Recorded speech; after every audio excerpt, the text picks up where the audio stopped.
Today we're at the Tournament of Champions, one of the premier travel ball tournaments in the nation. It's at East Cobb Baseball, and today it's just 11-year-olds. We caught up with one of the umpires, and he says he's been umpiring for 28 years and does over 700 games per season. Well, that's a lot. So we figured we'd ask him a couple of questions, like, is this healthy for the kids? The difference in umpiring regular recreation leagues and travel leagues, and how the coaches and players differ from league to league. It's a great show, and it's all right here on Clubhouse Gas.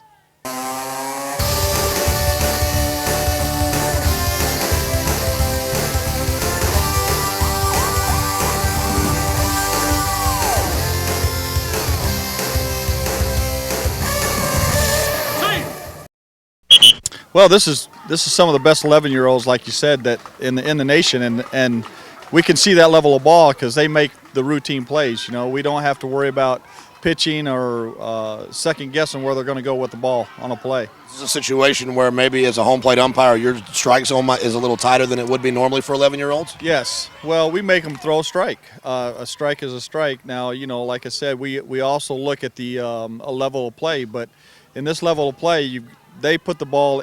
They make you hit the ball. They make you put the ball in play. They're not going to walk batters around the bases. Does the level of coaching match the level of player at this level? Well, the knowledge of the coaches is what matches the players. The knowledge of the coaches out here, they know the rules, and they're going to use the rules as close to their advantage as they can, and without breaking the rules. Does that make your job easier? Is it easier to deal with these coaches who do this all the time and have more experience?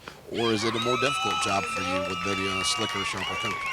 It makes our job easier, but it also makes us be on our toes. I mean, we can't be lackadaisical, and we have to study, stay sharp, stay fresh, stay current, and make sure we have the latest upgrade on any rule or any change, any rule interpretation, any rule change that the tournament might have.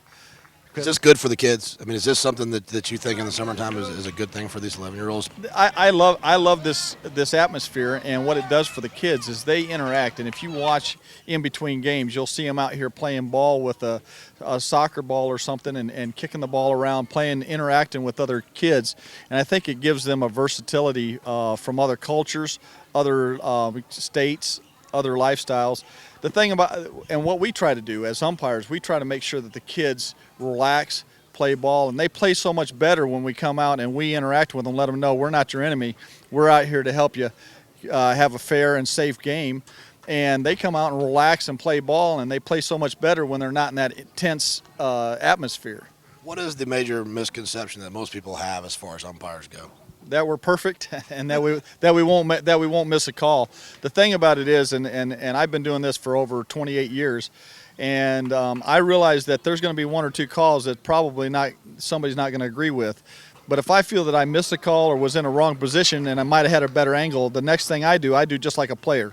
I try to work harder to get a better angle on the call the next go around.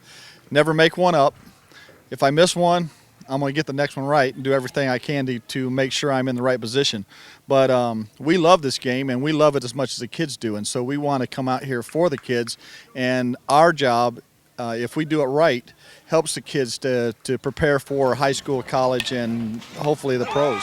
What's the biggest challenge for you as an umpire, whether it be in the field or behind the plate, when you're dealing with kids 12 and under? Keeping them in the game. You know, if you make a bang-bang call, sometimes their emotions, since they're 11 years old, they get scared because you banged them out.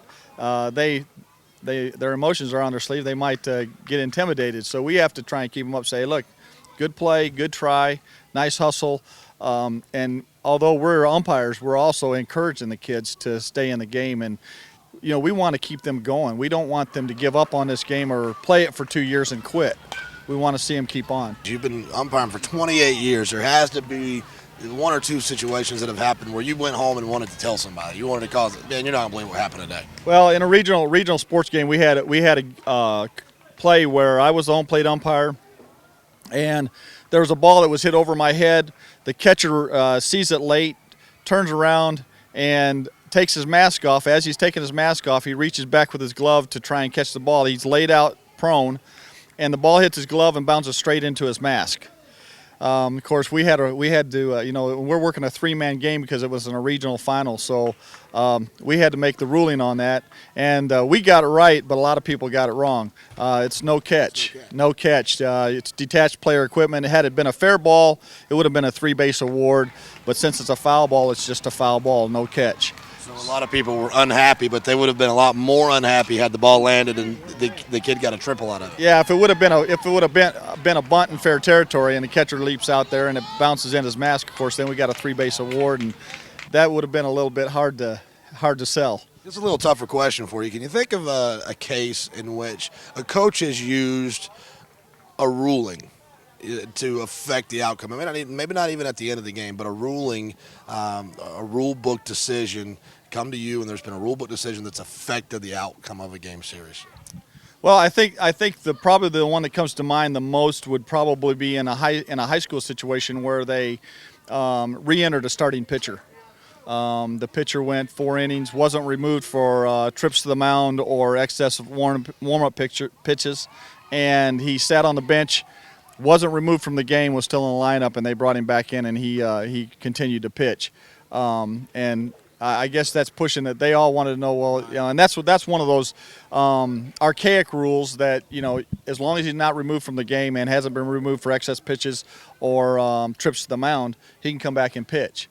And then he comes in and shuts them down, in the 7th inning. So that's probably one of the most unused rules, or one of the ones that I think was the most unique that I've been involved in.